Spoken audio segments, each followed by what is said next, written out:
طوال 13 عاما التي قضاها في النجف الأشرف، عرف عن الإمام الخميني تنظيمه الدقيق لوقته، ورغم سنين عمره 73 آنذاك فقد استطاع أن يلزم نفسه بجدول زمني يبدأ في 4:00 فجرا، حيث يقوم لصلاة الليل وقراءة القرآن حتى يحين موعد صلاة الصبح، وبعدها ينشغل بالأدعية والأذكار حتى 6:00 صباحا، حيث يأخذ غفوة تتراوح بين ربع ونصف ساعة.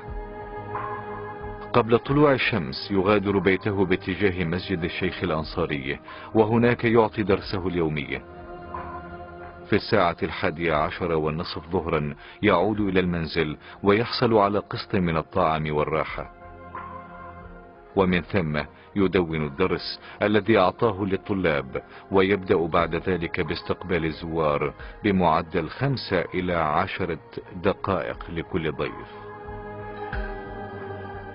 عند أذان الظهر يؤدي صلاة الجماعة في مسجدي الهندي أو الشيخ الأنصاري، ومعظم خطبه السياسية ألقاها في مسجد الشيخ الأنصاري.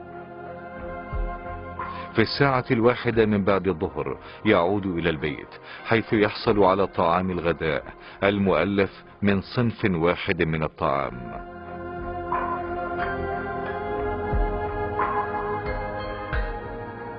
وعندها يأخذ قيلولته اليومية ومدتها 30 إلى 45 دقيقة، ليستيقظ بعدها ويتناول فنجان الشاي الخاص به في 4:00 من بعد الظهر.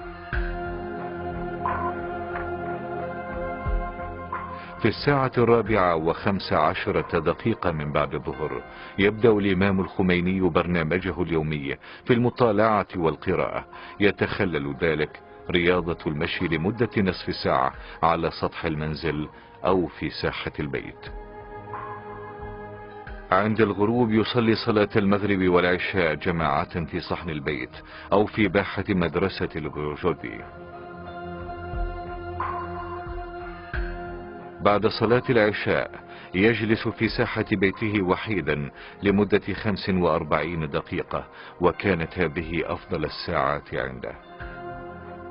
في 10:00 ليلا يغادر بيته لزيارة مقام الإمام علي بن أبي طالب، ويمكث هناك قرابة 2 حتى منتصف الليل. في 12:00 ليلا يعود إلى المنزل ويقضي الوقت بالقراءة والمطالعة حتى 2 بعد منتصف الليل، عندها يخلد إلى النوم، ويستيقظ بعد 2 في 4:00 ليبدأ نهاره من جديد، وبذلك تبلغ عدد ساعات نومه 3 ساعات و5 دقائق على أكبر تقدير. وبقي مواظبا على هذا التقسيم الزمني طوال 13 سنة مدة مكوثه في العراق وحتى وفاته.